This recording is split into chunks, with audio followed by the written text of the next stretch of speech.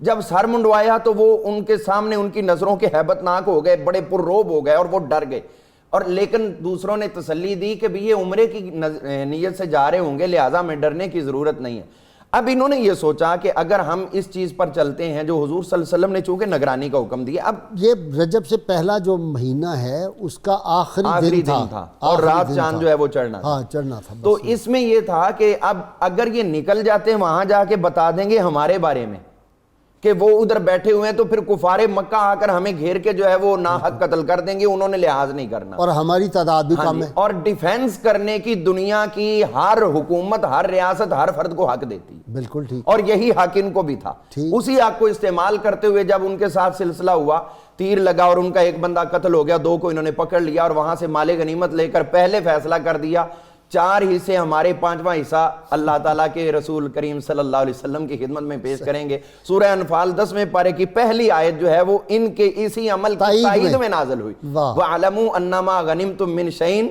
خُمُسَهُ لِلَّهِ وَلِلرَّسُولِ، جو بھی تم مال غنیمت حاصل کرو گے اس میں سے 5واں حصہ اللہ اور اس کے رسول صلی اللہ علیہ وسلم۔ اب حضور صلی اللہ علیہ وسلم کی بارگاہ میں آ گئے، قیدی بھی لے آئے، مال غنیمت بھی، کیا ہوا؟ اب یہاں پر جب آئے تو حضور صلی اللہ علیہ وسلم نے چونکہ ابھی ممنوع آیات نازل نہیں ہوئی تھی تو اس لیے حضور صلی اللہ علیہ وسلم نے وہ والا رسپانس نہ دیا جس اور کی وہ جو بھاگ گیا تھا اس نے جا کے وہاں پہ کفار مکہ کو بتایا، انہوں نے پروپیگنڈا شروع کر دیا سارے علاقوں میں، دیکھو مسلمان تو حرمت کے مہینے کی بھی پرواہ نہیں کرتے۔ یہ ڈس انفارمیشن جو ہے یہ کفر کا ایک سب سے بڑا مؤثر ہتھیار ہے، آج تک ہے۔ اب یہاں تک یہ صورتحال بنی کہ حضور صلی اللہ علیہ وسلم نے یہاں بلاک کر دیا، روک دیا سب کو کہ اب یہ معاملہ چونکہ حرمت والے مہینے کا تعلق اللہ کی ذات سے ہے، اب فیصلہ بھی اللہ تعالیٰ خود ہی ارشاد فرمائے گا۔ اب وہاں پر جو آپ نے انٹرو میں آیات پڑھی ہیں وہاں پر یہ صورتحال ہوئی کہ اللہ نے فرمایا کہ یہ دیکھو ادھر تو انگشت نمائی کرتے ہوئے ایک بندے کے اوپر جو انہوں نے ڈیفینسو میں اپنا کام کیا ہے، اور خود تمہارا اپنا یہ حال ہے کہ یہ جتنے لوگ آئے ہیں یہ بھی تو تمہارے مکہ کے رہنے والے تھے،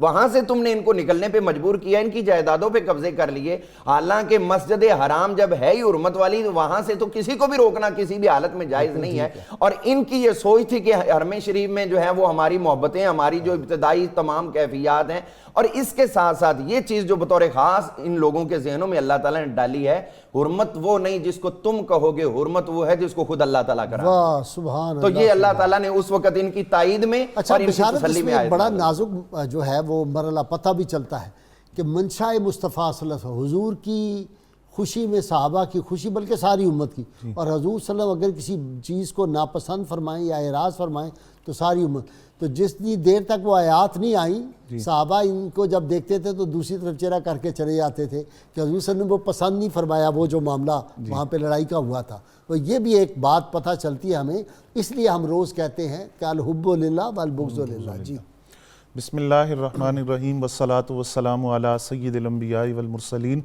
غازی صاحب قرآن مجید فرقان حمید میں اللہ رب العزت نے 8 فطرتی محبتوں کا ذکر فرمایا کہ بندہ مومن اور کامل مومن وہ ہے جو اللہ اور اس کے رسول کے مقابلے میں ان 8 فطرتی محبتوں کو رکاوٹ نہیں بناتا، بلکہ یکمشت ان 8 فطرتی محبتوں کو اللہ اور اس کے رسول کی محبت پر قربان کر دیتا ہے۔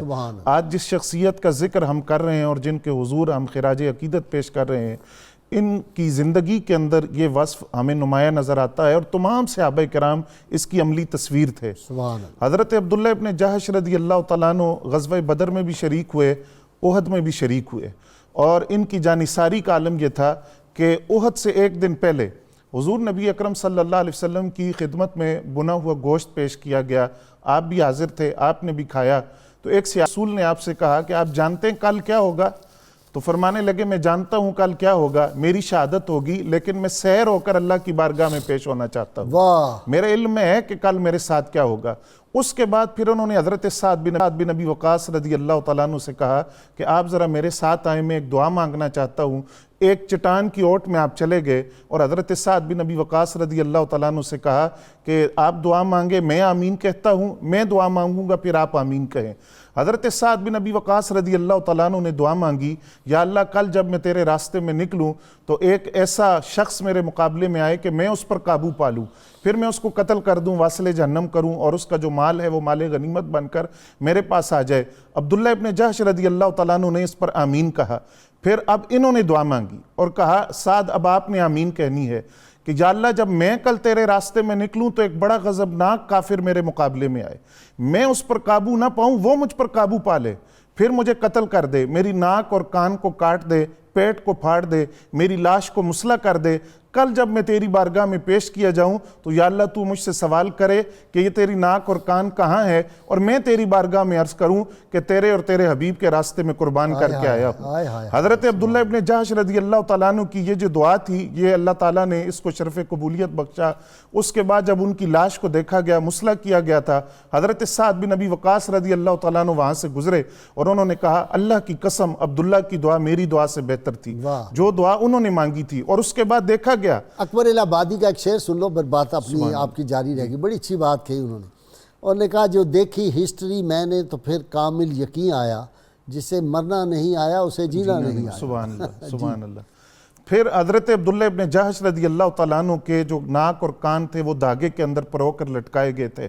پھر اس قدر یقین کامل تھا اپنی دعا پر کہ وہ قبول ہوگی کہ لوگوں سے کہتے تھے اور لوگوں کے سامنے اظہار کرتے تھے کہ الہی میں تیری قسم کھاتا ہوں کل جب میں تیرے راستے میں نکلوں گا میں مارا جاؤں گا، شہید کیا جاؤں گا، اور میری لاش کو مسلح کیا جائے گا۔ اس یقین کامل کے ساتھ میدان احد میں آپ آئے اور پھر اس جان فشانی سے لڑے کہ تلوار آپ کی ٹوٹ گئی۔ نبی اکرم صلی اللہ علیہ وسلم نے تلوار ٹوٹنا کیا اس سے ثابت ہوتا ہے؟ تلوار ٹوٹنے سے معلوم ہوا کہ وہ اس قدر جاں بازی سے لڑے ہیں وہاں پہ، اور اس قدر زوردار طریقے سے لڑائی کی کہ تلوار لوہے کی تلوار ٹوٹ گئی۔ جی بالکل۔ تو حضور صلی اللہ علیہ وسلم نے ان کو ایک کھجور کی شاخ یا چھڑی عطا فرمائی جو تلوار کی شکل اختیار کر گئی، اور دستی اس کی کھجور کے تنے کی طرح تھی۔ اس کے ساتھ آپ آخر تک لڑتے رہے اور پھر آپ نے جام شہادت نوش کیا۔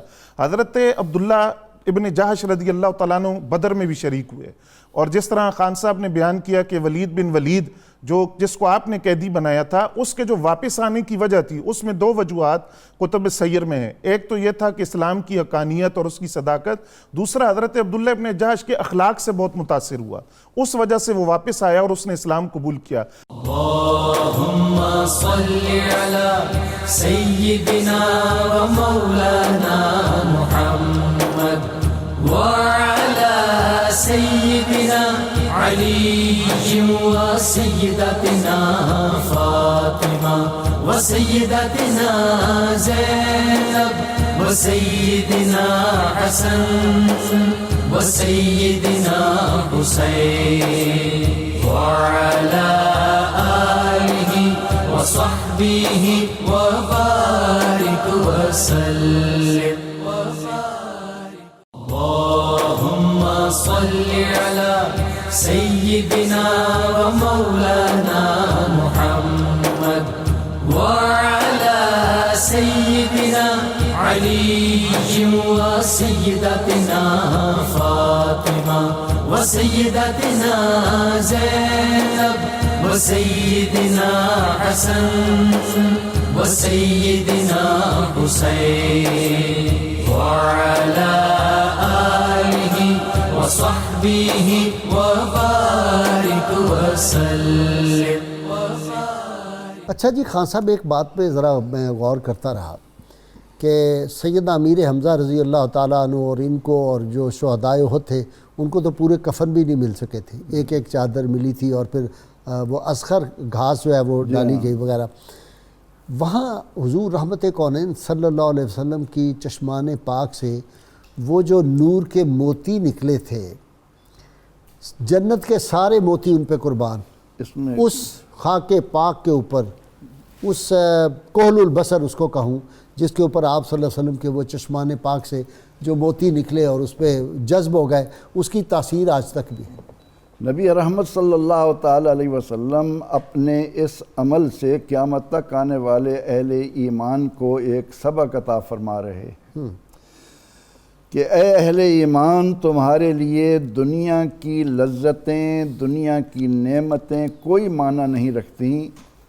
آج یہ دیکھ لو کہ میرا حقیقی چچا اس حال میں دنیا سے جا رہا ہے کہ اگر کفن کی چادر منہ پر ڈالتے ہیں تو پاؤں ننگے ہو جاتے ہیں، پاؤں پر ڈالتے ہیں تو منہ سے خالی ہو جاتے ہیں.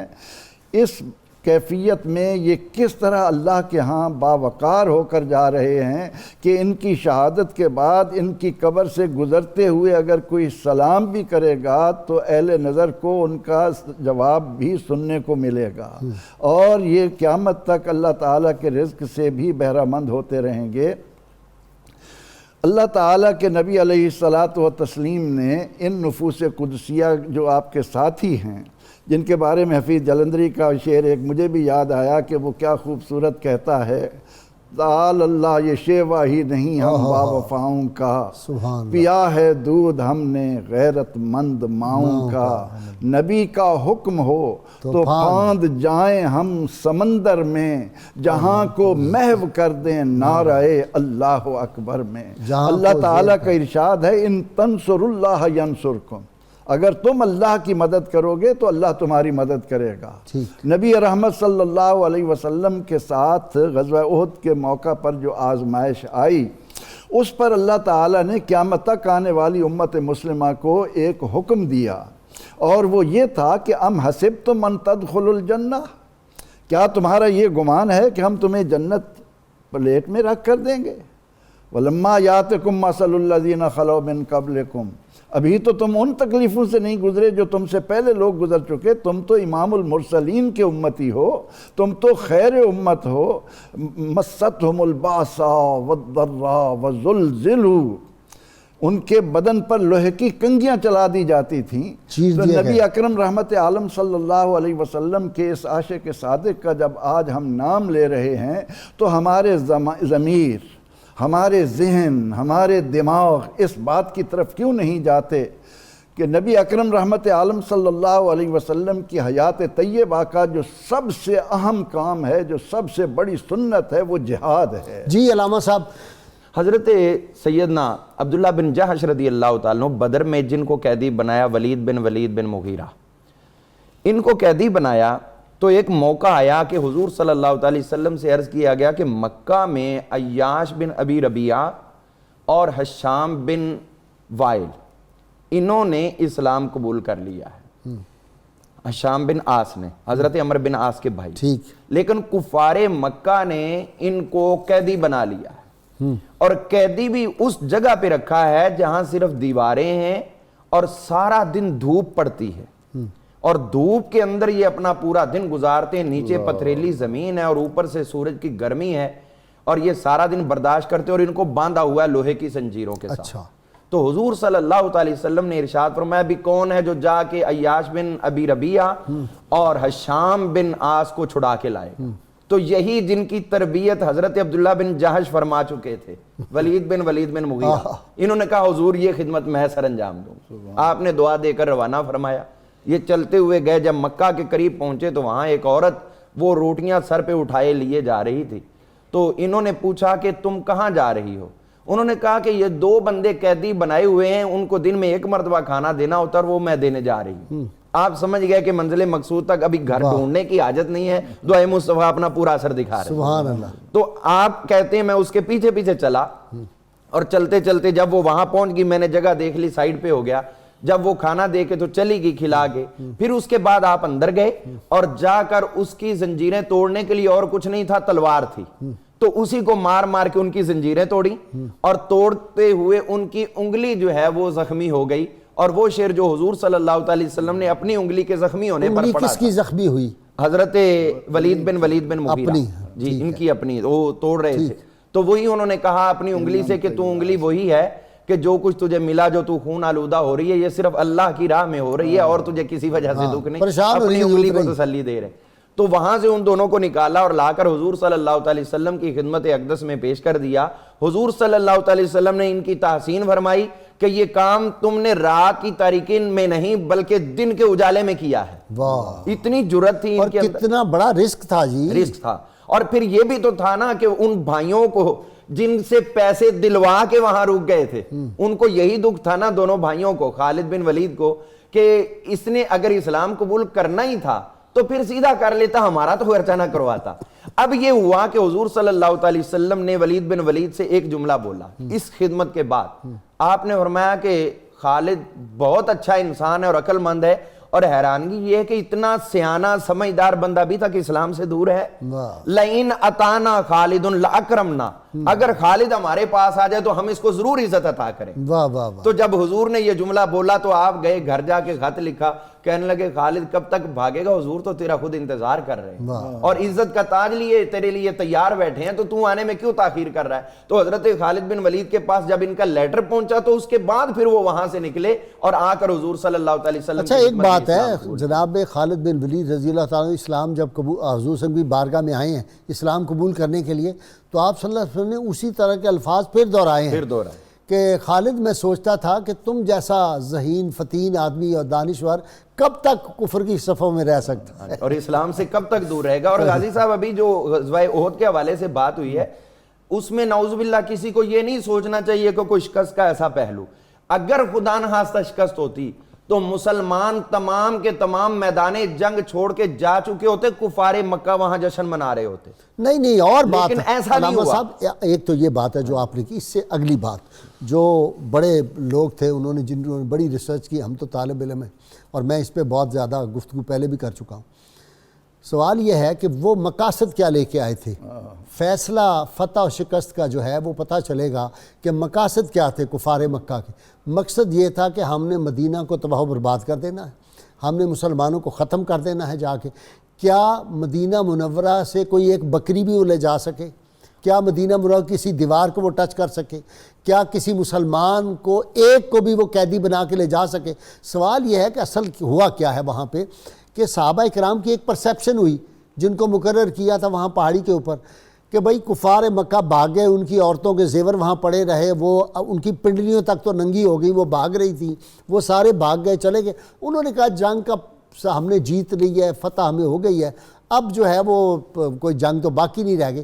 تو یہ ان کا جو گمان تھا اجتہادی خطا, اجتہادی, میں تو اس سے بھی کوئی اور لفظ نرم مجھے ملے تو میں کہوں پرسیپشن ہے جی, ہیومن پرسیپشن ہے نا وہ اس وقت, ورنہ وہ تو سوچ بھی نہیں سکتے حضور صلی اللہ علیہ وسلم کی کسی حکم کی حکم عدولی کا تصور. انہوں نے کہا اب سارے معاملے اوور ہو گئے, وہ چلے گئے, بھاگ گئے, وہ نیچے اترے ہیں.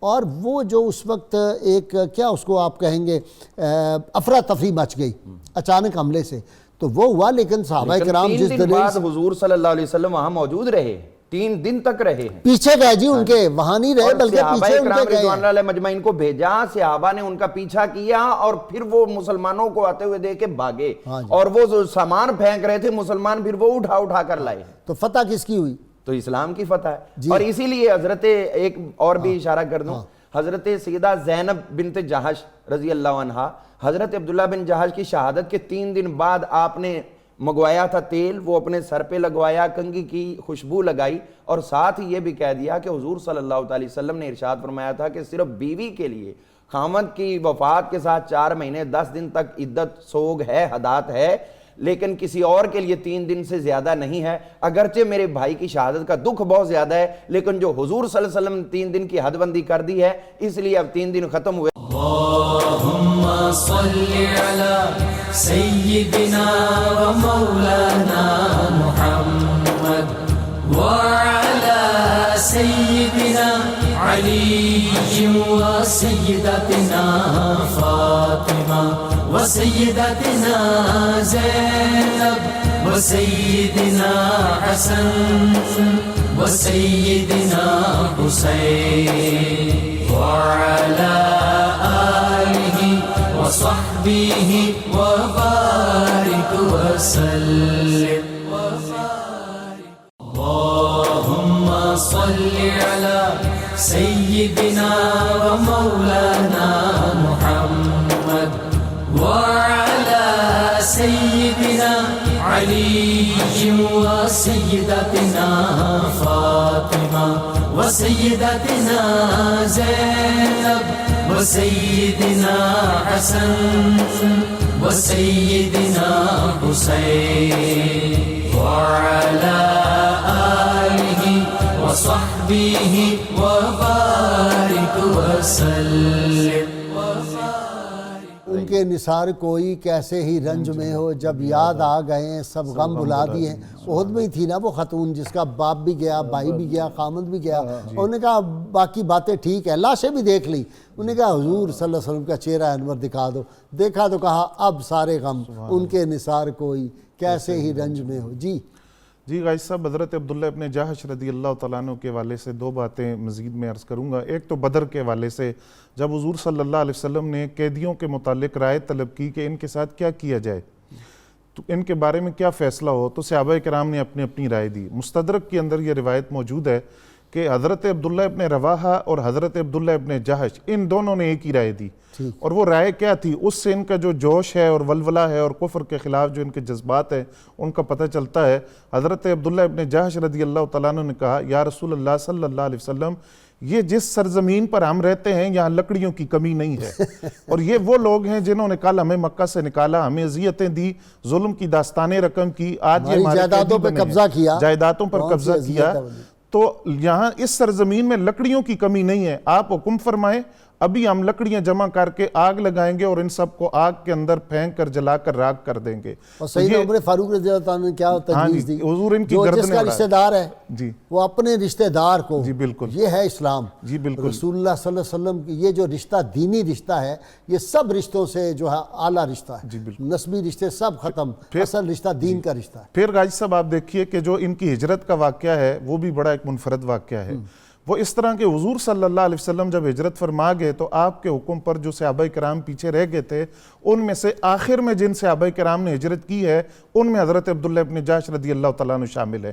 اور جب انہوں نے ہجرت کی ہے، آخر میں مکہ سے نکلے ہیں، تو ان کا پورا قبیلہ ساتھ تھا، دیگر قبائل ساتھ تھے. اور جب یہ لوگ مکہ المکرمہ سے نکلے تو وہاں ایک ویرانی کا عالم نظر آ رہا تھا، گھروں کو تالے لگ گئے، اور جن محلوں سے یہ نکلے تھے وہ سنسان پڑے تھے. اس منظر کو دیکھ کر ابو جہل نے حضرت عباس بن عبد المطلب رضی اللہ تعالیٰ عنہ سے کہا کہ آپ کے بھتیجے نے یہ کیا کیا، ہماری جمعیت کو منتشر کر دیا ہے اور ہماری کمر ٹوٹ گئی ہے، اور وہ لوگ آج ہمیں چھوڑ کر چلے گئے، جدائی پیدا ہو گئی. اور پھر ابو سفیان نے قبضہ کیا حضرت عبداللہ ابن جحش رضی اللہ تعالیٰ عنہ کے مکان پر جب وہ اسلام ابھی نہیں لائے تھے.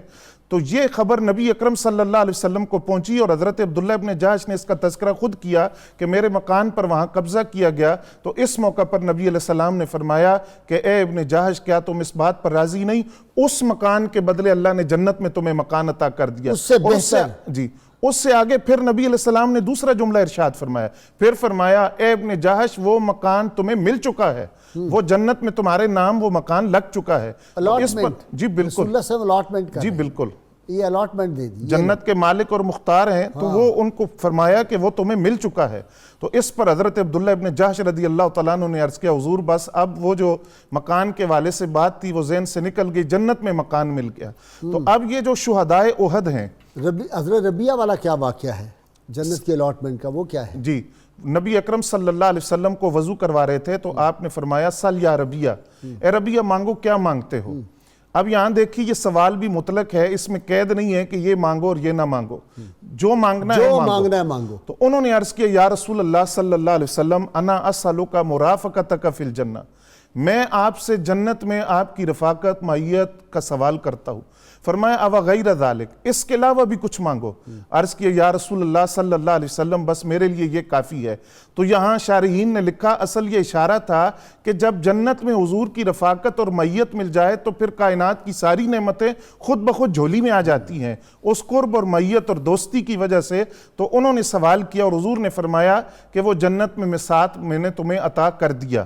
اور وہاں حضرت ربیعہ رضی اللہ تعالیٰ عنہ نے یہ عرض نہیں کیا کہ میں جنت میں آپ سے ساتھ مانگ رہا ہوں تو جنت آپ کیسے عطا کریں گے کہ جب کہ غیر اللہ کو تو اختیار نہیں.